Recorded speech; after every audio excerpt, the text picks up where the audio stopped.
Welcome to Handforged, the podcast where real tradespeople share their real stories. Here at Handforged, we're dedicated to bringing attention to the trades, fostering a community of blue-collar professionals, and offering support through shared experiences and insights. Each episode will dive deep into journeys, challenges, and successes of our guests. Whether you're a seasoned pro or just starting out in the trades, you'll find valuable tips, inspiring stories, and practical advice to help you navigate and thrive in your career. So grab your tools and get ready to be inspired. This is Handforged. All right, what's up, everybody? New episode of Handforged Podcast. I don't know what number it is anymore because we're not paying attention to that. We got Sam Chase here from Chase Home Improvements. Been working with Sam for a couple of years now, doing some kitchens and some remodels with him. His company's been blowing up and kind of getting busier and busier and growing. And I thought that we had a good conversation at Lunch and Learn that I hosted at the cabinet company a couple weeks ago, or even a month ago at this point. And I felt like be a good conversation to have. And I think Sam has some good perspectives. Been in the trades his whole life. Blue collar family, kind of taking on the tradition and kind of moving forward with that. At Seacoast Cabinet, Raleigh, Mass, we offer a full range of services from design to installation, tailored to residential and commercial applications.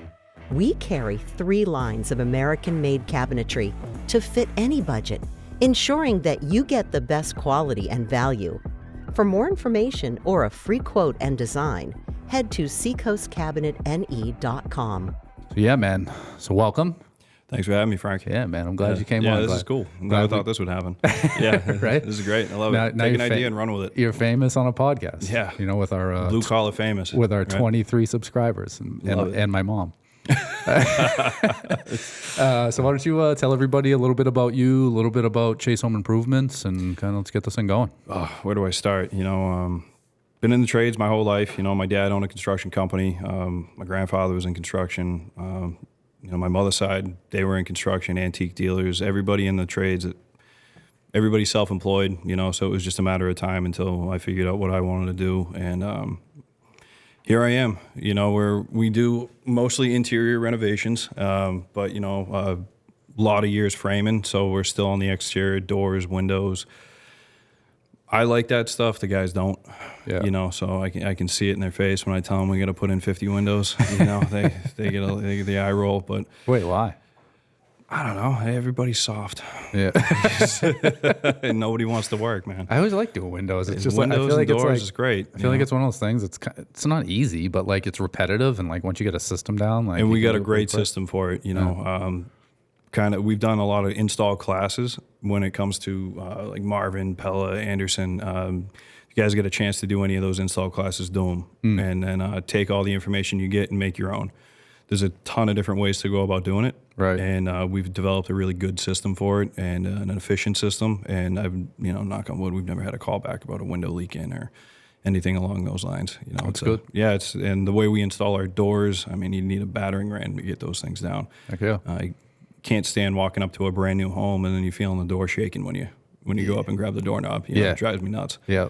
Yeah. Yeah, that's how I feel when I look at kitchens and I see like a joint or a cope that's not right. And I'm like, man, I don't know about that. Or like doors are off and like I just want to break out a screwdriver and start adjusting doors. Yeah, especially going and looking at houses. We've been looking at houses for the last 2 years, and it's my own pride that gets in the way walking around an $800,000 house, and you're like, what the heck is going on here? Yeah. You see the Home Depot kitchen and the quarter round molding on the floor because the baseboard is thrown down. It's just the little things that drive me nuts. And I think that's why we've been so successful in the remodeling world, is paying attention to detail and just covering all the bases. Not just flying through things to get a check.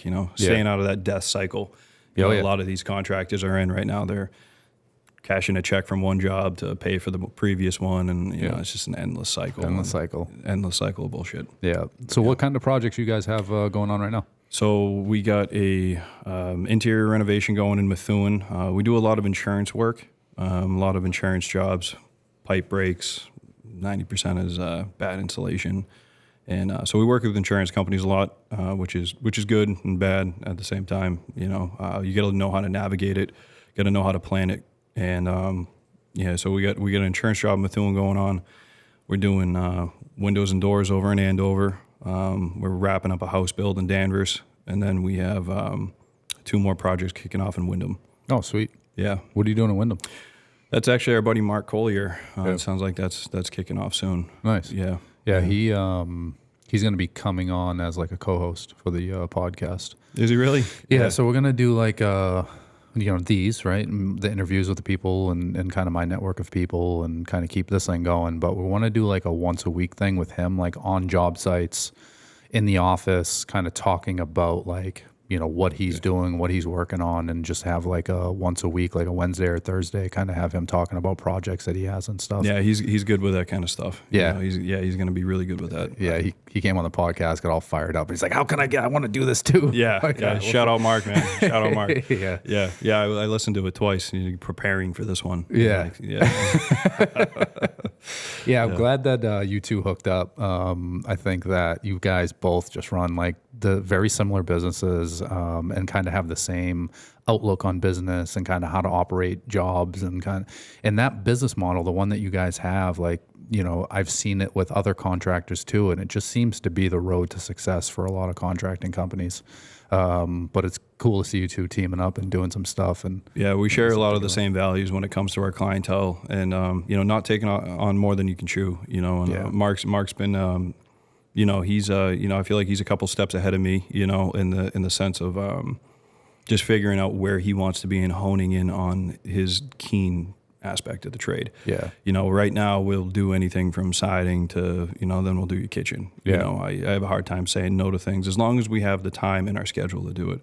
It sounds like we have a lot of projects going on right now, but I've figured out a good system on how to manage that. And it's like a big revolving door. It's just as one thing ends, another thing starts, and just keeping the ball rolling, you can manage a lot at once. Yeah. But taking on too much, that's when you get into that dangerous zone, and you're getting people aren't happy, and and people aren't happy. I'm not happy. It's hard to say no though, man. It is. Like that. When I first started, when I had the woodworking business and we started doing kitchens, I bought a trailer, I bought a bunch of job site tools, and then I realized we could frame some shit. We could fucking throw up some drywall. We could start doing some general contracting, and then the trailer is just full of fucking million different tools and all these different things, and then you always need something else. You got to make trips to fucking Home Depot once a day, and that's when I was realized I just want to specialize in kitchens, man. I want to hang cabinets. I want to do crown molding. I want to do that shit. We tried to hone in on that, and it worked out pretty well, because even with contractors, man, some contractors or a lot of contractors and builders don't have somebody that they trust to do their kitchens. So we started getting jobs from contractors that had finished carpenters on staff, but they wanted us to do the installs because we're efficient at it. And that's crazy to me, because I'm a finished carpenter at heart, for sure. That's where I shine, and I feel like that's why we do well in the exterior stuff too. And we stay away from vinyl siding, aluminum. We don't bend metal. I stick to what I know. I won't take a job on that we don't know what we're doing. That's just bad business practice right there. Do it on your own house. Don't take money from somebody while you're trying to figure something out. This is the only advice I get for you today. Yeah, especially when it means keeping your house dry. Yeah, exactly. Don't start slapping roof shingles down if you've got a roof before. Stuff like that. But I love kitchens. Yeah, me too, man. Now we got Kyle. It's kind of he likes doing the installs too, so now we're going to be button heads, because I like to put the headphones in and shut the phone off and put the kitchens in myself. Well, he's used to that because he worked for me too. So. Yeah, exactly. Yeah, he's doing good too. Yeah, we love having Kyle. Good. Yeah, he's outside right now. I hope it's not raining. Is he outside? Yeah, he's What's outside. he doing? We're tying in some siding. We got tarps and everything up right now. No shit. Seat of siding. Yeah, that's funny. Shout out Kyle. It's good. But finding what you can specialize in is definitely going to be the best way to go about things. And we have specific subcontractors for tile, blue board, flooring. I don't even let the guys put in laminate flooring. We'll hire a professional to do it. We'll manage that. When you hire us, you get a management aspect of things. There's a reason why you're paying a general contractor. It's not just for us to make money off the subs. We're coordinating the job site. We're making sure everything's going smoothly. Yep. We're not just bringing in some random people to do the job because we don't have the manpower to do it. Right. And that is why our jobs come out good, and our ceilings look like glass, and the walls look good, and there's no cracks and things. And, you know, it's because my plaster guy's the best guy in the East Coast. Shout out JR Plaster. Yeah. Just a master of his craft, and everybody who works for him does. And, you know, we don't do mud and tape, you know, and no knock on anybody that does, but just around here, it's kind of the staple of, you know, a high-end home is a nice plastered wall. Yeah. You know. Yeah. Well, and I think that, you know, we talked a little bit about it at breakfast, you know, there's different ways of doing it, right? There's the contractors that are bringing in the cheapest subs that they can find and trying to manage those people. And then there's the contractors that have their network of contractors, of subs that they use on a regular basis and job to job. And they're looking for quality over price point. Yeah. You know, so yeah, it's a little bit more money, but what you save on the tail end of that is well worth the price of admission in my eyes, you know? Yeah, it is, you know, and it's, you know, a lot of people will, you know, I've gotten a lot of calls over the years of, you know, oh, I'm going to bring in my plumber. I'm going to bring in my electrician. No. Yeah. You can with somebody else, but not me. Yeah. And in my eyes, it should be that way. Yeah. It's just not going to work out well. The guy's not going to, my guys, I feed them so much work that they're responsive. Yeah. You know, and we're friends. We all hang out. Everybody wants everybody to do well. Yep. Some random person I don't know, you know, never mind the fact when it comes to plumbing and electrical, like, you know, that you burn somebody's house down or, you know, cause a huge leak and then everybody's pointing fingers. Yeah. You know, I don't want that. You know, I want to make sure everything's done right. Yeah. So, no, you're not going to sub-manage my management. It's just not going to work. Yep. You know, we've tried it. It's failed miserably. Always a nightmare. Jobs take too long. You can't do this as a part-time gig. Right. You know, so when people hire us, you know, we just want a carpenter or we just want your painter or something. It's the whole package of nothing. Yeah. You know, unfortunately. Yep. Well, I mean, I don't think it's unfortunate. I think that it's just the way that you operate as a business owner. And I think that's the best way to operate from what I've seen and from, you know, the experience that I have and the people that I know. It's the best way to operate, you know, as a general contractor. Yeah, exactly. And I've been fortunate enough to be in the trade for a long, long time. It feels like, you know, and it's just kind of seeing different guys do different things and being able to tell, like, that's not how I'd want to run my job site. And it used to get me in trouble on some people's sites because, you know, I'd have homeowners coming to me and being like, hey, is this right? Is it? Should he be doing it this way? And that puts you in an awkward situation. And you're just like, I don't know, I'm just getting paid, man. So I'm $18 an hour right now. Don't ask me those questions. You know, so I've been very fortunate to be around some really skilled craftsmen, project managers. I've seen it all. And, you know, I've been able to take a lot of different techniques and kind of mold them into what shapes us for who we are and what we need to do for that particular project. Yeah. So let's get into that a little bit. How'd you get into the trades? Like, what was that journey like?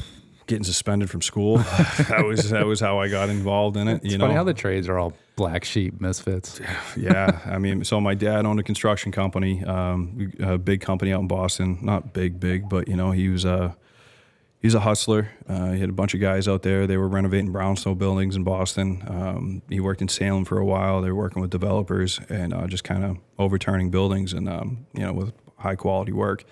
So anytime I got in trouble, I was carrying buckets of rocks, you know, it's like, you know, but the problem was I loved hanging out with everybody. I loved the camaraderie. I loved it's a comedy show every day at work, you know, and I've been, it's been nice because the guys that I used to go work for are now working for me and coming on to projects for me now. And it's been a little blast of the past the last couple of years, you know, because the bantering's still there, and you know it's really nice. It's nice to see. So that camaraderie, especially in the trades, with like tight knit guys and tight knit crews, there's like nothing like that, man. Like that is definitely one thing that I miss about having a tool belt on and being on job sites. Is just like that bantering and that camaraderie, and you know, everybody's always. You know, everybody's professional and getting stuff done, but there's a lot of fucking around that goes on. You know, and I'm a little, you know, where I'm a little different is no F-bombs on the job sites. Don't say anything stupid. You know, come on, everybody works from home now. Let's keep the you know, dirty construction worker talk,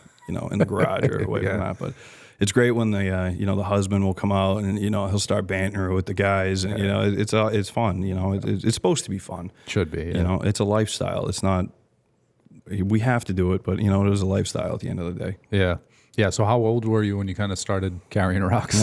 Probably 11, 12, somewhere around that age. Oh, shit. I'm 29 now. So, And then you worked for him for a little bit? worked for him for a while right out of high school. Yep. I tried North Shore Community College. I think I was there for a week, and then, decided that wasn't a good option. And Congratulations on your week. yeah. Well, there you go. I didn't make it there, so. Yeah, I don't even know why I was there. Yeah. I know I was like a CD student. I don't even know how I even or even why that was a good idea for me. It was a self-reflecting week. I just showed back up at a job site in Boston. My dad was like, "I thought you were going to school," and I was like, "No," and he never asked again. No shit. And I was there. Yeah, and then and then I was just. He started backing out of the trades a little bit when I was like 18. So I started. Actually, God, I was like 20. When he started like peeling back a little bit. And so I went to go work with his framers and, started framing houses in Lynn, Swampscott, doing that kind of nomading it, just jumping around from crew to crew. Whoever needed a guy was showing up with a tool belt and screw guns and just working. Yeah. And I worked for a nice big construction company for a while, destroyed my back. Was in 2 motorcycle accidents and I had a fall at work, ruined my back. And I was laid up on the couch for 6 months, and I was like, "What am I doing with my life? Am I going to be banging nails forever? Is this who I am forever?" So I just kind of came up with a plan, and I've been doing side work forever. Me and my buddies were putting in doors for people when we were in high school, and the first house that I did a renovation on, I was 18. Insurance job. Homeowner got a big fat check, hired the neighborhood kid to gut the house and put the sheetrock back on. I got electrocuted. One of my buddies caused a leak. It was terrible. It was absolutely terrible. But, it was a huge learning experience. Took the cash that I got from that house and bought a motorcycle, threw it into the woods a couple weeks later. It was just poor choice after poor choice. Sometimes you got to make the poor choices to learn. Yeah, so nothing really, man. I'm just a lifer in the trades. Yeah. So it's crazy that you started as a framer and then your passion now is finished carpentry. So with my dad, I was a finish guy. So doing work with my dad, we were a little bit of everything. So I was mostly, I was low man on the totem pole, so I got to do baseboard and door trim. And lower than whale shit, that's what you lower told than me. Whale shit, yeah. Thanks, Dad. Appreciate that. Can't wait for you to see this. Yeah, I was very clear on where I stood. And I think it's important for a lot of young men growing up. I feel like that's something we don't see very much is your opinion doesn't mean shit right now. Yeah. You have to work to get to a point where people are going to listen to you and, be in a position of leadership. You can't just roll in thinking you're the bee's knees. You know? And fuck your feelings until you get to that point. Pretty much. Yeah, exactly. And very grateful to be around the men that, I was around growing up. It was a very, very awesome experience to have that in my life. I don't know who I'd be if I didn't have that. Just jumping in pretty much anything that, anybody needed, I would do. So that translated into me getting side work. And I think my first DBA certificate was back in like 2017. So, it was 21, 2021. So I've been doing side work for a long time. And then when I hurt my back, I just started snowballing ideas on how to get work, picked up the phone, started calling people, calling past customers. And, by the time my back was better, I was out on my own, doing my own thing. And here we are. When was that? When did you officially start? 2019. No shit. 2019, yeah. And so here we are, 4 or 5 years later, and we got 5 guys and a whole bunch of subs. And continuous work. That's Life is cool. good, man. Life is good. Life is good. Yeah. So I guess, at this point, so you started 2019, you kind of balls rolling. What do you see, where do you see yourself being in 1, 3, 5 years? What is the goal? What is the end result for you? Like, it's a loaded question, man, because this trade throws all kinds of curveballs at you. For sure. And I love the project management. It's where we shine, customer communication, and it's just great. Are you using technology, any kind of... We're using a program called JobTread. Oh, okay. Yeah, so JobTread, I can communicate with the client through there. We try and keep communication through that portal. Phone calls are for emergencies and, day-to-day stuff, text messaging. And it's great and everything, but at the end of the day, we are a general contracting company, so I have to have my phone on me. Yeah. I will never shut my phone off. People have to be able to get a hold of me. For sure. I'm not going to shut my phone off at 5 o'clock on a Friday just because I want to go on the boat and Yeah. have a couple drinks. This is not going to happen. Yep.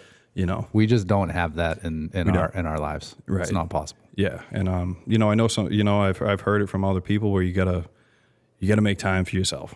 Right. And this trade consumes you. If you decide you want to be a construction project manager and you're running big construction jobs, you have to make sacrifices, and that sacrifice is, work before everything else.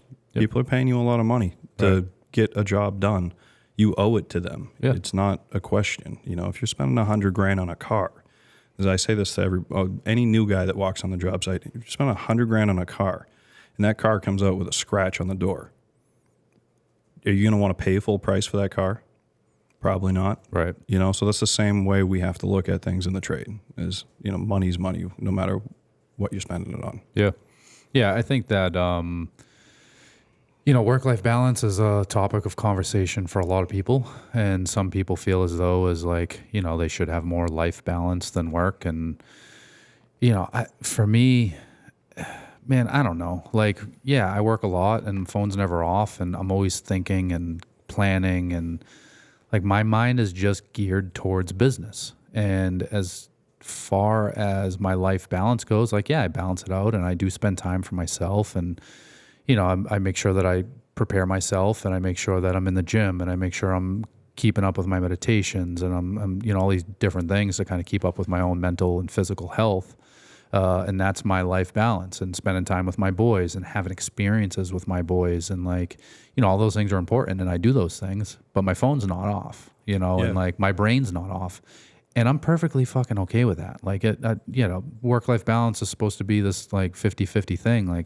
It's not for me. Yeah, it's fucking not. 90-10 on a good day. And if it is, it's probably not for you. Right. If you want to work 7 to 5 every day, then, or 7 to 4, whatever, we make the guys work. But it's to do that. Right. And that's fine too. Yeah, that's totally fine. If you want to do that, it's perfect. That's not how I'm built. It's totally fine. But don't give me shit for having a nice truck. Right. When I go 7 days a week, 365 days a year. Right. Yeah. I'm answering phone calls on Christmas. Yeah. Oh, yeah. If I have to. Yeah. And it's like you said, the work-life balance, I try and block off some time for myself every couple of months, because the stress gets a lot after a while, gets repetitive, and you got to keep your interest. Yeah. Right? And I think a breath of fresh air is really important when it comes to that stuff and the mental health aspect. I know you wanted to dive into that a little bit. And we can go down that rabbit hole a little later, but I mean, I took 2.5 weeks off this summer. Mm-hmm. I went down to South Carolina with a group of guys, played golf, spent the week of the 4th of July on the boat. When I say boat, it's a little river boat. It's a 1985 Mako. Don't get excited. You're not going to be a millionaire doing this right off the bat. But yeah, it's but you got to do things that make you happy, because if you're just consumed by it and you let that consume you, you're going to be miserable. Yeah, for sure. And clients are going to pick up on it. You're not going to give off that same energy. I want to do projects. When I roll up to a job site, I want to do that job. This is going to be fun. This is going to be an awesome experience. I can't wait to get the before and after picture. I don't want to give off the vibe oh, god damn, here goes another one. Yeah. I don't want to do that. People don't deserve that. So when you're happy, other people are happy. Yeah. You come into the job site, it's like yelling and screaming at you guys, because you had a bad day. Everybody's going to be miserable. There's no camaraderie on the job site. Right. Like I said, man, it's supposed to be fun. I know it's work, but it can be fun. Yeah, I mean, and we chose this. If you're not happy and this job doesn't make you happy, then you shouldn't be doing this job. Go be a fucking banker or accountant or something. Everybody's hiring, man. There's no excuses for not liking what you do right now. Yeah, and everybody's hiring. I have a buddy that fucking does sand castles. He literally builds sand sculptures. He's been doing it for his living for years. Travels all over the fucking world and does sand sculptures. That's awesome. On the nicest beaches on the fucking planet, and that's his living. He was one of the reasons that I jumped out on my own full time to start the woodworking business, because I'm like, this motherfucker can make money and a living playing in a sandbox and on all these beaches, and I can do it in wood. This is bullshit. When things get tough, because it's gonna. I don't care how perfect you are. It's gonna wear on you eventually. And me and my buddy Steve, shout out Steve, he's he's been with me since I went full time. You know, he jumped on about a year after I was out on full time myself. So he's been with us for a while, and he sees it, you know, and he's a good reminder of like, you know, just keeps the comedy alive, you know, where I'm always like, well, they're getting $10 a coconut down in Hawaii. So, you know, worst case scenario, we'll hop on a boat and go sell coconuts. So he printed business cards out a couple weeks ago. And at the back of the business cards, it was Sam Chase, coconut salesman, with a bunch of pineapple, little trees and pineapples and stuff on it. That's funny. hilarious. You know, so you got to have that or else it's going to be miserable. Yeah, for sure, man. And again, I mean, back to the work-life balance, like, you know, they say you don't work a day in your life if you enjoy what you're doing. And like, you know, being on a job site and having the banter and having somebody like that, it's like making cards, like, or you going out for breakfast this morning. Like me and you had breakfast this morning. You know, had a cup of coffee and had a conversation. Like that's work. The networking's great too. But that's, I mean, for me, that's fucking life balance. Like Definitely. Yeah, it's a mix of both, but it's life. Like I enjoy your company. I like our conversations. I think you're a good dude. Like sitting down for breakfast with you is life. That's my balance as far as work goes. Yeah, exactly. You know what I mean? You know, and we still get out and play golf. Too. Yeah. And I know both you and I are super competitive, and I'm terrible at golf too. So I'm gonna fucking smoke you. I'm terrible too, but I'm gonna fucking smoke you. Yeah, we'll see. I tell everybody that. Yeah, man, I'm down to tell you. Actually, just said South Carolina for golf. Tyler's headed back down to South Carolina next week. Oh yeah, so you guys got a lot of golf to do. Yeah. Have we played down there, Ty? Did we play golf in South Carolina that one time? Oh, that's right. That's a good excuse. Yeah. I know, especially when Devin smoked us both with a broken hand. My youngest son, dude, we went out to golf with him, and he's literally fucking busted out both knuckles in his hand in a cast, smoked us by like 10 strokes. That sucks. Yeah. But if you want to talk competitive, like that kid is the most competitive kid I've ever met. Yeah, and I think that's another reason I think why I'm so driven, you know, is I've always been a competitive person. Didn't really get into competitive sports, but, you know, I get like no big team sports or anything like that, but I've always been competitive, you know, so I always want people I know to do well.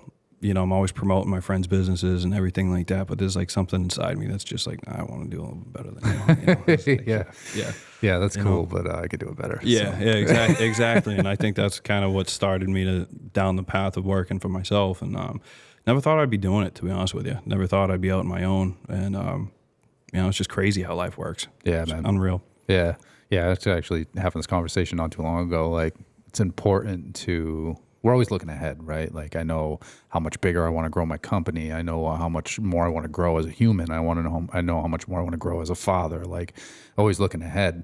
But every now and then, like on a birthday or a holiday or whatever it is, it's like it's good to sit in the fucking right now and think about the past. Oh, like, you got to. know what I mean? You got to, man. And like time just flies by. Yeah. You know, and I'm starting to realize that we're like blink and the summer's over, blink and the fall's over, and the next thing you know, we're planning for next summer. You know, we're already planning for jobs in the springtime. You know, and that aspect of the trade makes time go by super fast. Right, super fast. Yeah, which is stuff's lined up. It's like hard not to. Yeah, you know, I feel it's give and take with everything. Like you're not stressed because you got work lined up, but time just pisses by. Right. You know, and it's like it's here we are, August already. You know. Yeah, no, it's crazy. Yeah. Crazy. I know September's next month. It's fucking insane to think about. Yeah, you know, and that's what I mean. Figuring out where we want to be in the next few years. You know, I think it's just you're sticking to general contracting work, and just we'd like to be more on the interior side. We've done a bunch of interior renovations. That's really where the team shines. But you know, and just finding that specific, it's all dependent on your guys too, right? Where you can't be on the job site 24/7. I can't be doing everything all the time. And I've been letting go a lot more. You know, I let Kyle do one of my kitchen installs. You know, actually he's done 2 of them for me. It's hard. That's a big step for me right there, man. I had to do the same thing with the same person. So I get it. You know, so it, you know, figuring out where your team shines, I think that's where we're at right now. And, you know, we're bringing in a project manager in October, November. He's going to be coming on. And that's going to free me up to get back on site and kind of hone the guys' skills into where I want them to be. Yeah. Because different guys are different people. You know, one guy's going to be better on the exterior. One guy's going to be better on the inside. Yep.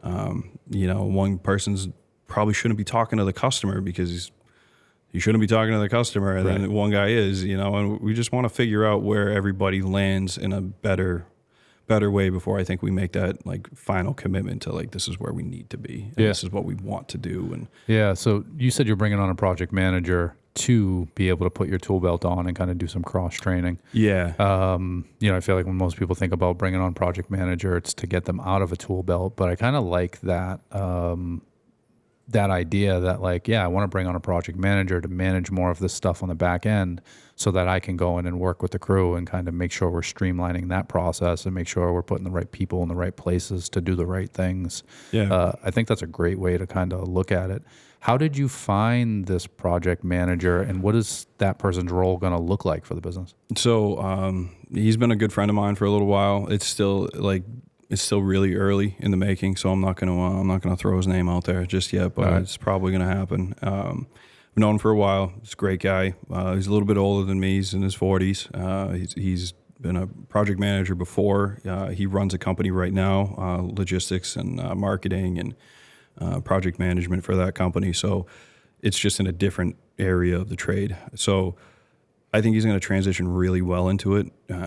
He's been doing some walkthroughs on site with us. We're going to meet customers and stuff like that. People love him. He's just a very personable guy, and he's very professional when it comes to that. I feel like a big problem with myself, and I'm all right to say, I'm not perfect. Yeah, I get too close with people. We get too buddy with everything, and then when push comes to shove, I feel like I get pushed more than I do the shoving, and he's going to be a good asset with that. With like drawing a line, keeping the line. Here's the line. It is business at the end of the day, and I want to be friends with everybody. Every kitchen that we have done, we've been invited back for a meal or a cookout or something like that, and that's awesome to me. I don't want to lose that. I don't want to cross that line into too corporate-y. I don't want to have that relationship with my clients, and I think he'll be able to bring that happy medium. Have a little bit of balance there. Exactly. Yeah, I guess I could see that because it's like, I'm kind of the same way. Like I want to build these relationships with people, and like I want to become friends, and like I want to have these conversations, and like I want to know about the family. I want to know what's going on. Like, and the problem with that is that like it's really the same reason like I won't do business with friends. Like I won't bring a friend into my business or a family member into my company because like once it's too comfortable, like they feel like they can get more. And it's like one of those things, I feel like you offer a hand, they take an arm, and it's like, it's a tough balance though, because like you want to have the personal relationship, you want to build it, but you also don't want to be taken advantage of. And I feel like it's a really easy thing for people to do once you kind of get a little favors add up. For sure. The little favors add up, and they add up quick. I roll into the job site, and I'm on another site, and I come back and I'm like, well, how come that didn't really get all the way finished today? Oh, well, so and so she wanted to see if we could mess with her window latches, and then her door wasn't really closing that well, and then there was a piece of squeaky flooring, and then the newel post, and then the next thing I know, I got a guy that's got 6 hours into a bunch of handyman stuff, right?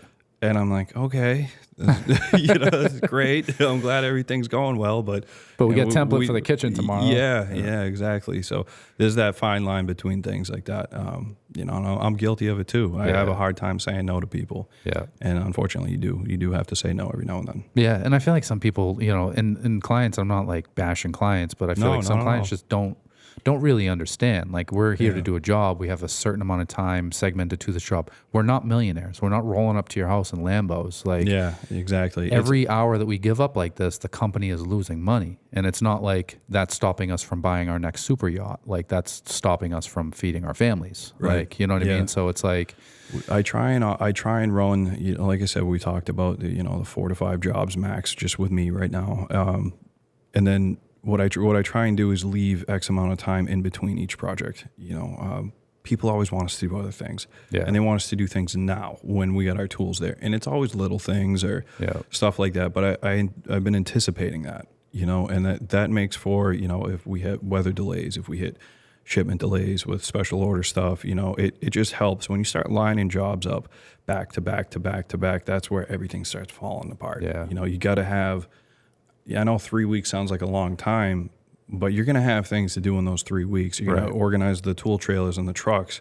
You're gonna have to go through everything, make sure we get screws and nails and caulking and sawzall blades. Like, we got a guy doing that. Well, we got another guy over there doing the little handyman stuff that Susie down the street needed to be done. You know, it's all those little things take time to do. And if you start acting bigger than you are, I think that's where you're going to start getting in trouble. And I've seen it, and I've worked for those guys, and it's just it's a slippery slope to stay away from. So you try to account for 3 weeks in between jobs? 2 to 3, yeah. I love that, man. You know, and man, I like my downtime too. Yeah. You know, I live in segments. I do little vacations. I do little breaks to keep. That's how I am as a person. If I go all the time, full throttle, I'm going to get burnt out. I'm not going to want to do this anymore. Yeah. You know, so you gotta anticipate all that stuff. And I think is good and healthy for you. Back to the mental health thing. Yeah. Yeah. And even, I mean, that 2 or 3 weeks, I think that, you know, because everybody's under pressure with these jobs, right? You have timelines, you have, you know, things scheduled. This guy's going to be in here on this day. He's going to be out of here on this day so that we can get this guy in. You know, the customer obviously wants to move back into their house. They want to be able to use their kitchen. So like there's so much pressure. And then when the job's done, if you're just jumping to another job, then you're just continuing to put on the pressure. If you take that 2 or 3 weeks to just kind of decompress, like, yeah, we want to get the trailer cleaned. We want to get, you know, the odds and ends and Sally up the street stuff taken care of, but there's less pressure. I think it helps to kind of take that pressure down a little bit before you build the pressure back up for the next project. Exactly. And we do a lot of handyman stuff too. You know, we got a lot, you know, a few of the guys on my crew, you know, I let them go out and do handyman things. And, you know, they get paid well for it. I'm going to let them use the trailer, use the tools, because those jobs bring bigger jobs. Yeah. And, you know, we kind of approach it like a service-based thing. We get a 4-hour minimum. You know, we advise you to use the full 4 hours. I'm not showing up to change a doorknob for $50. You know, you get us for 4 hours, fill the 4 hours, and then we'll figure out something else to do. That's it. And those little jobs are good for those downtime. Yeah. You know, but you start throwing those little jobs on top of a whole house renovation, or while you're doing a bathroom or a kitchen, and it's not possible. Yeah, you're gonna your guys are gonna forget tools. You're gonna get irritated. Like you said, when there's no break in the cycle, it's just, I can't tell you how many freaking Milwaukee batteries I've lost, you know, or somebody's walked off with, you know, because everyone's rushing around. Yeah. Just take a minute, you know? Yeah. Batteries and extension cords. Right. All right. So, yeah, man, I mean, that's, you know, I guess so as far as future stuff, you want to kind of keep things as they are. You want to streamline the processes. You want to make sure you guys are kind of trained and up to par, make sure you're putting guys in the right place, in the right positions, at the right times, doing the right jobs, and then streamline that process. Yeah, I think there's a lot of, you know, there's always trimming of the fat. Yeah, right? There's always trimming of the fat. And until you're ready to make that next step. Like, I've been preparing for a project manager for the last 8 months. Yeah. Doing things on my end that's going to make his life easier, and figuring out systems that I'm doing with clients that are going to make somebody who doesn't have as much knowledge as I have in this business. Yep. And it's going to translate easier for him. You know, making the jumps when you're ready for the jumps is the way to go about it, not just going out and buying 5 dump trucks and hiring 7 people and hoping for the best. You know, you're just winging it. Yeah. You know, I've done that. I've done both. Proper planning prevents piss poor performance, ladies and gentlemen. Yep. Cool, man. So, you know, it's all right. So that's your future goals and stuff. What do you think about like your pain points now? Like, what are issues that you're having now with the company? Like, what is, I'm sure that as soon as I say that, that one thing sticks in your head. Well, I mean, like self-growth things or like company-based things? I guess both, man. Both. I would say, you know, this is probably a controversial topic, but, you know, when you're dealing with difficult clients, that takes a specific type of person to handle that. You know, you and I have talked about that. I've reached out to you before when we've had when we've had unreasonable people blame us for things that have nothing to do with us. Yep. And they just don't like hearing the word no or I'm sorry, but that had not, you know, that's not us. We can help you fix the problem, or we'd like to help you fix the problem. But I feel like some people, the entitlement in today's day and age that we deal with, as you know, there's a lot of it, and figuring out a way to communicate through frustrated people. You know, there's no real coaching in this business. It's all trial and error. So taking advice from people like you and the older guys that I've been around, with that stuff has been really important. And I think that's been a big struggle for me, is because we don't have issues. We really don't. And when they do come up, it's like foreign to me. Yeah. It's almost like, how are we supposed to handle this? This never happens to us. Right. And making sure that you're not ruining a relationship over some stupid little problem. Or I think what a lot of guys forget too, and I forget sometimes as well, and I've been trying to be more courteous of this, is when you're doing big home renovations, it's stressful. When you get people in your home that you don't really know, that are making noise and dust, and you got valuables in there, it's very stressful for the homeowners. For sure. And being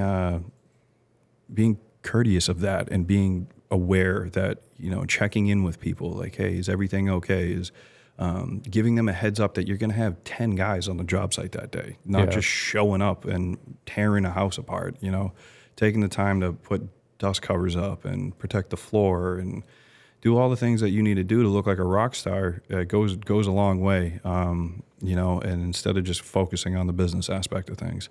But I think the biggest thing for me is just, dealing with is not getting too close with people, like we were just talking about. And taking it personal when they're kind of being difficult. Exactly. It's business at the end of the day, Yeah, man, I'm with you. There are some customers that are, we have great customers, man. We have great clients, like people that we just love working with and are very smooth and like understand the industry, understand the process, and like, they allow us in to be a part of like this project, right? And then there's some people that just want everything for nothing and think everything's our fault, and trying to manage those conversations and expectations, and everybody's demeanor and everybody's character is different. So there's no one way to fix everything, or like, right. So it's like you have to like figure out how to manage relationships with every single person. And sometimes people are like you said, just entitled to certain things, and they don't want to hear no, and they don't want to take any blame. They want to blame everything else on everyone else, and it's like trying to manage those is tough, man. I feel like that's probably a issue and a difficult portion of business for everyone. And that goes back to where we want to be, right? Where we want to be is, when I want to be doing the interview when we're going to look at a job. Yep. It's a privilege to work with us. I know what you're getting with us, and I know that sounds cocky, but I know what product we produce. So I am right now still interviewing you as just as much as you're interviewing me for the position. And reading people is a difficult task. Yeah. People can look great. There's no website that says so-and-so on 64 Main Street is nuts. Yeah, right. You don't know. You really don't know. So figuring that out, that's tough. That's a business really idea right there, bro. I've been saying it for years. Customer reviews. Yeah. Customer reviews based off of addresses or something. Yeah. That'd be no names, just that house, and some poor bastard moves into the house and no one wants to live there's there. a new guy. Yeah, he's getting no contract. Why does everybody hate me? Can't get a roof done. Yeah. It's funny. Yeah, man. And yeah, I get that, man. And I think that's hard for everyone. Like as you were talking, I was like thinking about like 5 different people. I'm like, man, sometimes it's just no pleasing people. And it's sometimes, tough. And there's nothing you can do. You know what I hate the most? Sorry to cut you off. No, go. It just made me fucking think about this, is when people like don't trust us. Right. They like think we're lying to them, or like, if we say, cabinets, are supposed to be in this week, and then the factory pushes it off to the following week, or even in some instances pushes it off to the week before. Yeah. They like question us like, oh, why'd you lie? And it's like, what are you talking about? We're not lying, man. I'm the most honest fucking person you'll ever meet, and we run a very honest business. Sometimes too honest.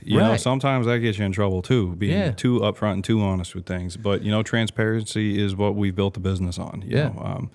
But that's the thing, right? Is there's been so many bad contractors out there for so long, prior to the Angie's List reviews, prior to the Google listing reviews. You've got an entire generation of people who have had. I've heard stories of guys showing up, taking homeowners. If somebody asks for half the $300,000 renovation, don't do it. Don't do it. Don't do it. Oh, yeah. Without a legal contract, do not give them any money. Yeah. Because it is not a good, I can't, some very wealthy people have told me, yeah, I gave this guy 150 grand and he just disappeared. Yep. I know contractors that have done it. Yeah. It's crazy to yeah. me, you know? So on the flip side of things, I completely understand where people are coming from. Yeah. But don't go into a new relationship Expecting the worst. Right. You know, there's a reason why I refer you guys. There's a reason why you refer me. Right. You know, everything's built on trust. Yeah. And that's why I like how we operate right now. You're not going to find us on the internet. I got a terrible Instagram page. Which we're gonna get going. We're gonna work on that eventually. It's you know, but it's you know, the reason why you hear about us is because people like the work that we do. Yeah. You know, and that's it's a nice spot to be, but I know it's not sustainable forever, as we talked about. But it's a good feeling when you're kind of like a hush hush construction company, and then you get products like we produce, and you know, the kitchens and the interior renovations that we do. It's a good feeling. Yeah. You know? Yeah, I can see that, man. And I think there's something to be said for not being active on social media and not having a website and all that stuff, and still having the reputation that you have and have the business coming in, because that means that your marketing is 100% word of mouth and relationships and networking. And, you know, I think that everybody strives to be that way. You know? I'm almost like shunned in the building community now. You don't have a good Instagram page. You're the devil. Yeah. You're never gonna make it. Yeah. Okay. I get it. Okay. Yeah. It's all right. Yeah. It's funny. Yeah. Cool, man. Yeah. No, I like that. Let's get into. I think we want to spend some time on our fucking toolbox tips, where you're gonna give everybody just the tip. No comment. Still laugh about that, John. You know, we talked a little bit about this at breakfast, and I think it's a super important topic. And, you know, you kind of wanted to use it for, you know, your tips to people. And that's mental and physical health in the trades. You know, we've both seen it. You know, there's a lot of, you know, addicts, alcoholics, and kind of people with mental illnesses and issues in the trades.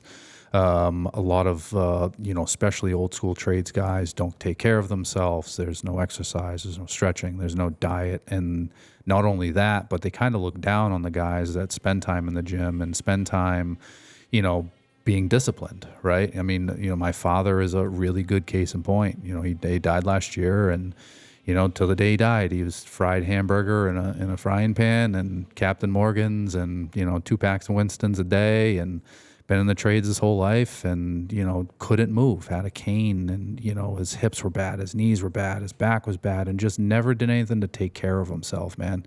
And, you know, there's, we talked about it, there's like this fine line, right? Like, yeah, you can't be soft and be in the trades. It's a hard man sport for sure. But taking care of yourself is so damn important, and especially mental and physical, you know. And, you know, we talked about this a little bit at breakfast, and, you know, you said you wanted to kind of get that out there. And yeah, you know, it's solely because I've been in the trades for so long. You know, I've been in long enough where I've seen guys, you know, kind of start to deteriorate over time. And, you know, it's sad, especially because they're your friends, you know, their family, they're people that have, you know, sacrificed their body for the trade their entire life. And I just don't think that's how it should be. It doesn't have to be that way.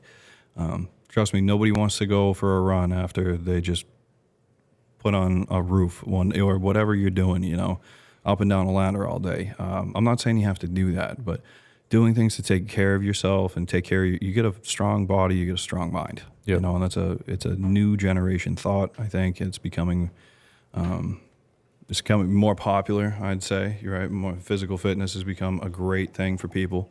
I don't know what I'm saying here. It's just becoming more common, I should say, right? Yeah.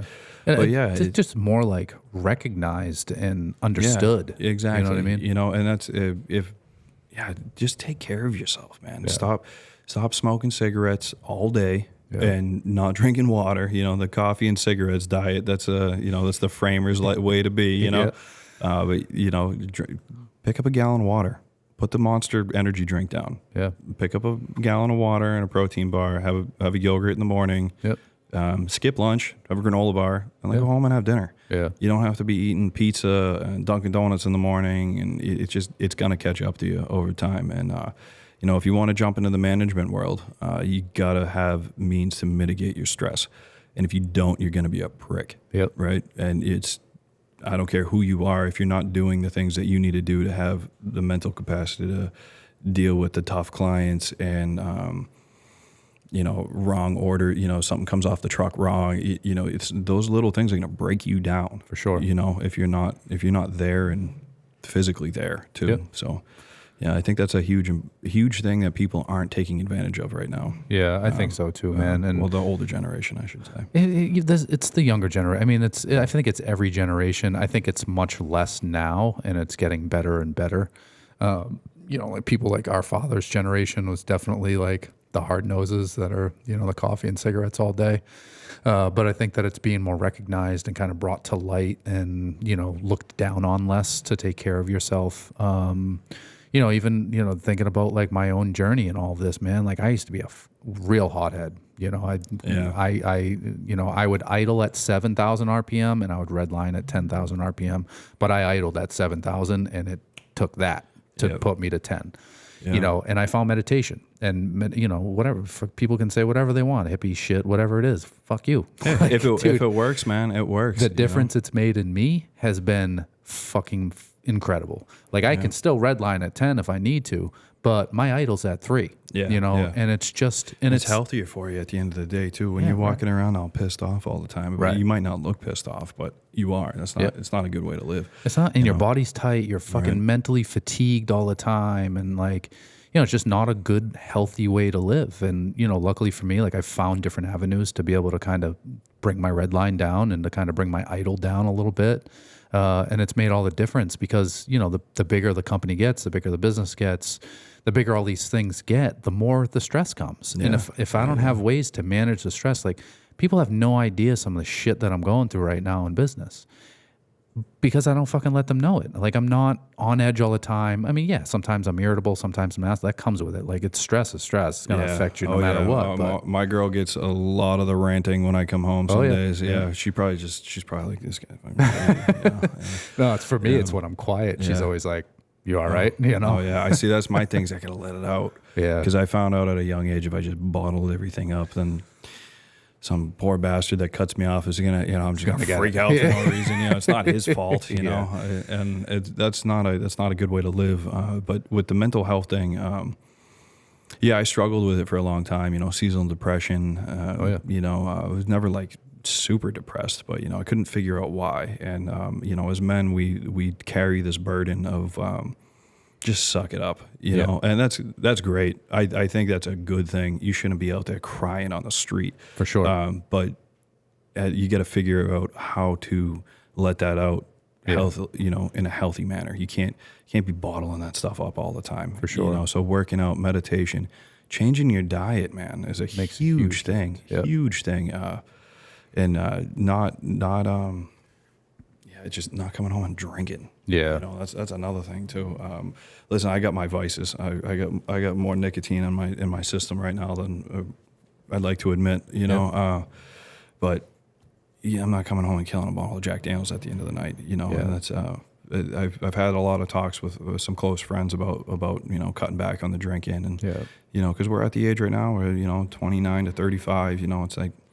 You know, party time's over. You know, now it's starting to wear on you a little bit, right? So, just taking care of yourself. You can't stress that enough. Yeah, and both of you know, we're both not sober people. We, you know, it's not like that. But I haven't drank. Like I was trying to think about the last time I've drank, and it's been a while. We was talking to Mark earlier about this. We try and do Saturday nights. Yeah. You know, or Friday nights, you know, I'm not saying that's what you got to do, but I know I feel better when I'm not drinking every day after work. Yeah. You know, and, I don't know. I lost my train of thought there for a second. Yeah. I mean, it takes its toll, man. Yeah, drinking every day. I mean, you know, and again, we've both been down that road too. We've both been heavy drinkers. Like, you know, it's just not a healthy lifestyle. And, you know, and I think that what happens is like you get comfortable in that life and that's your stress management after work. Like stress. You get home like, oh, I'm just going to have a drink to unwind. And it's easy. It's so easy. It's easy to fall into that trade. It's, you know, I put a little gym in my backyard because it was hard for me to get to the gym. Yep. It was, once I got home, it was, all right, I got to do this on the computer. You know, an hour or two goes by. All right, I got to shower, I got to get all the dust off me, and then I can go to the gym. Yeah. And then it's 7 o'clock at night. Yeah. Or, you know, you get something in your backyard. I don't care if it's raining, if it's cold. My neighbors probably think I'm crazy. But you know, just get out there and get a little workout in. You feel great, even if it's a half an hour. Yeah. Swing some kettlebells around. Do something. Go Stretch for a your walk. back Dude, out. stretching. Yeah. Like that's one thing. Like if you have a physical job, getting to the gym or getting a workout in or whatever it is, like it's hard. Like you've been physical on your feet all day long. You're fucking exhausted. Dude, spend 30 minutes and fucking stretch. Yeah. Like you'd be amazed at how much better you feel just doing that. Like this morning I got up. Last night I didn't sleep good, right? I actually went through like 3 days of sleeping through the night, which has fucking been it hasn't happened in a while. Last night I didn't sleep good again. I was like, fuck, dude, I got up and I was like stressed out this morning. I got a lot going on. And I was like, you know what? I have my little steam sauna. I bought it for like $250. Nice. Turn the fucking sauna on. Nice. I built a meditation room in the house. So like it's, we got plants in there. I built an accent wall in hickory. Like it's a very zen spot. It's green You're giving paint. off some real Joe Rogan vibes right now. Whatever, man. I know, it's great. I don't love it. follow anybody. I just do it. what works for Yeah, me. no, it's awesome. So I got the little fucking sauna. I went in there this morning after my fucking coffee, sat in the sauna for 15 minutes. I put on a guided meditation. I got these cool little fucking torch lights in the sauna room. So yeah. they turn a little, and they're speakers, the little Bluetooth speakers. So I turn those on, put a little 15-minute guided meditation while I'm in the sauna, just to fucking be present for a minute. Got out. 10 minutes of stretching, dude. I got up. I fucking felt fantastic. Like it just went night to day. Yeah. And it fucking wasn't easy this morning, and I'm dude. I had sure- to drag my ass in there, but I got out of it. And I'm like so glad that I fucking did it. You know, and the people in your life will thank you for it. For sure. The more time you put into yourself, work is great. I love my job. I love everything that we do. But I've noticed that, I kind of distance myself from the people closest to me, family members, relationships. Work kind of drives a wedge into that. So when you start working on yourself a little bit more, everything in your life doesn't seem so bad because you can't deal with work stress and home stress at the same time. It's not sustainable. You're going to wind up dropping dead of a heart attack or something along those lines. Or drinking too much. Eating poorly. Yeah, exactly. So taking care of yourself in that aspect affects the people around you too. I don't have kids, so I can't touch on that subject, but I got a lot of friends who have kids and, they're at that point in life where their kids are getting a little bit older and they're jumping into the fitness industry just to give their kids an idea of what it's like to be, a healthy adult male. Yep. You can't be useful and weak at the same time. My competitive nature with me, make sure that I stay in the gym because I have 2 collegiate athletes in my house. Yeah, you're screwed. And I got to stay stronger and bigger than them because I'm dad. Yeah, I know. I got a younger brother. He doesn't know it yet, but he's going to fight me when he's 18. I get it. Yeah. Entry into manhood, bro. Yeah, Let's go. Exactly. It's funny. No, I'm just kidding. But no, it's a huge part of being successful is taking care of yourself. Yeah. It all starts with you. Yeah, and it's a tough balance, man. Sometimes it's hard to get out of work and go eat healthy or go to eat. I do a lot of networking. I do a lot of meetings and it's easy to go and get a fucking cheeseburger and some French fries. You know what I mean? But, yeah, it is.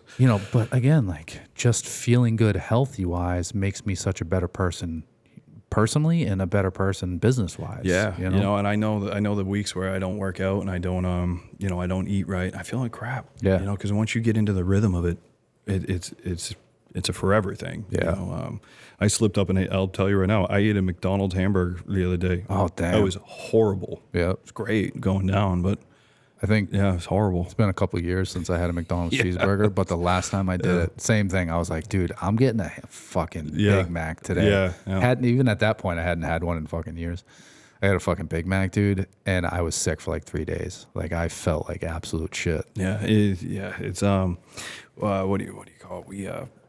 You don't have to work out to be an Olympic athlete either. And I think people forget that. And there's different avenues of training that you can go down. That you're not in the gym just doing bicep curls. You're not jogging on a treadmill. Yeah. You can do full body exercises. Go check out a CrossFit gym. Go online. The best part about working out is you get to figure out what works the best for you. Right? And what you like doing. Exactly. Your body's going to respond differently to every type of program you throw at it. And over the years of training, you're going to figure out what works the best for you. And you're going to take little pieces from all over the place and make your own program. Yep. Go work with a trainer. If you don't know what's going on, there's so many fitness industries out there right now that are super welcoming. Yeah, and it's a huge industry. It's huge, and it's super easy to get into. And once you do, I mean, my dad has been, he stepped up the last few years, and he looks great. He looks better than he did when he was in his 40s. Yeah. And it's just, you just got to do it. Yeah. Just wake up and do it. Make the choice. Yeah, make the choice. And that's the thing. There's other, even if like you don't have the money for a trainer, you don't have money for CrossFit, dude, hop on fucking YouTube. Yeah. Like literally. Yeah. When go buy a pair of kettlebells at Dick's Sporting Goods for $80 and go swing them in your backyard. Right. Watch a couple videos on how to fucking swing them and what you can do with kettlebells because that's huge. Yeah. Now you sound like Joe Rogan. That's all right. That's where I got the kettlebell idea from. Yeah. Yeah, man. I mean, I follow a dude on YouTube that has a bunch of at-home fucking body weight calisthenic workouts. Yeah. Like, when I travel with them and I'm in Airbnbs and I can't find a gym nearby, like I'll hop on and just do one of those fucking workouts. I'm not in the gym. It's not CrossFit. It's just a good fucking workout. It makes you feel good after. A lot of it's like stretching and core stuff and like, body weight workouts, different types of push-ups, different types of crunches, different, all these different things that you can just do with your feet and your hands. Exactly. You can smoke yourself. If there's any advice I could give, because when I was framing houses, that was rough. That you were dead at the end of the day. Wearing a tool bag, you're wearing a 30-pound tool bag. If you're lucky, you had the money to buy the suspenders for the Occidental bag. That and then that was really hard getting out of work and doing that. But I used to train based on what I did on a day-to-day basis. Not just doing your typical standing curls and. You actually going out and being proactive on how to get stronger on the job site. And the days started getting easier. Yeah. And it started becoming more enjoyable when you could hold a sheet of plywood up over your head and walk up a ladder with it, and you didn't feel like your shoulders were ripping out. You could pick up that box of cedar shingles and bring it up a ladder. There was some things that there was a 30-foot pick there that was like the gauntlet at the job site, and there were some of the older guys who could pick that thing up, throw it on their shoulder. And I remember being like, yeah. So I started doing Olympic lifts so I could pick up could pick up weights and throw it on my shoulder. Yep. And the day that I finally did that by myself, I was so happy. Yeah. That was a huge accomplishment at $15 an hour, to pick up that pick. Yeah. Yeah. And I think the thing that a lot of people don't understand, especially like in the trades, again, you fucking work 15, 16-hour days, you're, got the tool bag on and, you're exhausted at the end of the day and thinking about working out is hard, but energy makes energy. And the more that you do that, the more you push yourself past your own limits and past your own doubts and all of that, the easier it fucking gets. Yeah. And it doesn't only just make it easier to work out after working, it makes work fucking easier. And it's like you build up this momentum of energy and it just continues to go. The worst thing you can do is fucking rest sometimes. Yeah. You know what I mean? I'm right there with you. I try and take a week every now and then off. I'll take like 5 days off from the gym, just a nervous system reset. Yep. Especially if I'm on the tools and then I'm working out too. You got to listen to your body. Yep. You're not training unless you are. I mean, props to you if you're in this trade and you're running a triathlon. Good for you. But if you're not, there's no sense of urgency. Yeah. Take the time, let your body heal, listen to things, listen to your injuries. I get friends who have been in this business for a long time, and they've needed rotator cuff surgery for years. Yep.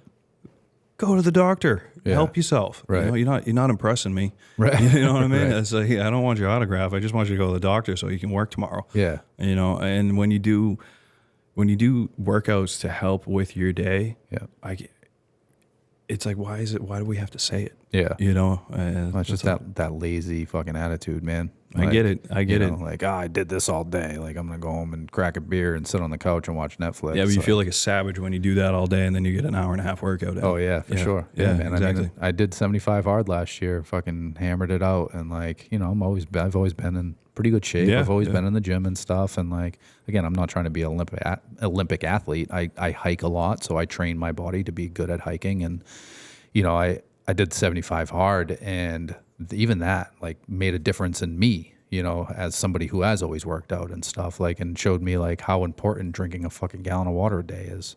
How much different I felt drinking a gallon of water. I still do it. I haven't been doing 75 hard for. I got my gallon in the truck. Yeah. You just keep up with it. Yeah. You know, just keep up with it. It's amazing how much better you feel. You know. Yeah, and it gives you another thing to do. Yep. You know, and not letting Focus work on. consume you is very important. Yeah. To me, it is. It might be somebody else's. It might be everything for somebody, but for me, it's not. I like to have my healthy vices. Yeah. You know, you gotta have that. It's a fucking battle, though. It is. Because, like, that work life just continues to creep in and try and take over. Yeah, know? exactly. You know. Sometimes I let it for a while, and then I'm like, oh, fuck, man. I got to get back to, like, being a normal fucking human again. Yeah, you know, my one of my good friends, he's a competitive power lifter, you know, and every now and then we'll catch a workout together, and it's just like we've been best friends for a long time, so it's just that competitive edge, and I'm like, oh yeah, this is what he does. You know, Come throw a tool belt on, bro. Yeah, exactly. Oh, he's come to work with me a few times. Yeah, this is rough. Yeah. Yeah, now go do your work. Yeah, exactly. That's funny. Yeah, you know, just fueling your body right too. Not going to those. Stay away from those sub shops. Yeah, Stay away from the pizza joints. It's hard too. It's the little things that are gonna make your day so much better. Yeah. I get on that thing too. Fucking subs, like where the showroom is. I got a sub shop next door, a fucking Mexican joint next door. You're screwed. Like, dude, Yeah. it's tough sometimes, but you know, I've been meal prepping. Like, luckily my girlfriend's into fitness and health and shit too, so she'll, you know, we try meal prep, so we have some meals during the week and shit. I try and just fast. So I do the breakfast. I do a heavy breakfast, and then I fast, and then I have a big meal at the end of the day, and I'll have a pre-workout snack, and then I'll have a big dinner. You know, high protein, high calorie snack, a big dinner after. But I'll just have like a protein bar or something before the gym. Yeah, and that's been helping a lot, kind of helping with the beer belly. Yeah, you know, the bloat, anyways. Yeah, because it's hard to get back to work once you have a big sandwich or a big sub. Tough. And then it's 85 degrees out. Yeah. This is the last thing you want to do is get back up on a ladder and start putting siding on a house, you know? Yeah, I get that, man. Well, cool, brother. Listen, man, that's about it. We've been fucking doing this for probably over an hour, right? Somewhere in there. We could talk a dog off a meat wagon, buddy. Yeah, man. Talk a dog off a meat wagon. Never heard that one. I saw an old lady downstairs used to say that all the time. Well, cool. Listen, man, I appreciate you coming on. I'm glad we got to fucking do this. I'd like to have you on again, and you know, let's get together. Let's get a fucking workout in. Maybe next time we'll fucking do a workout for our pre-podcast planning. Let's do it. Yeah, I think that'd be fun. Let's do it. All right, cool. Thanks for coming. Thanks for listening, everybody. Thanks, guys. The next episode records on Monday. See you then.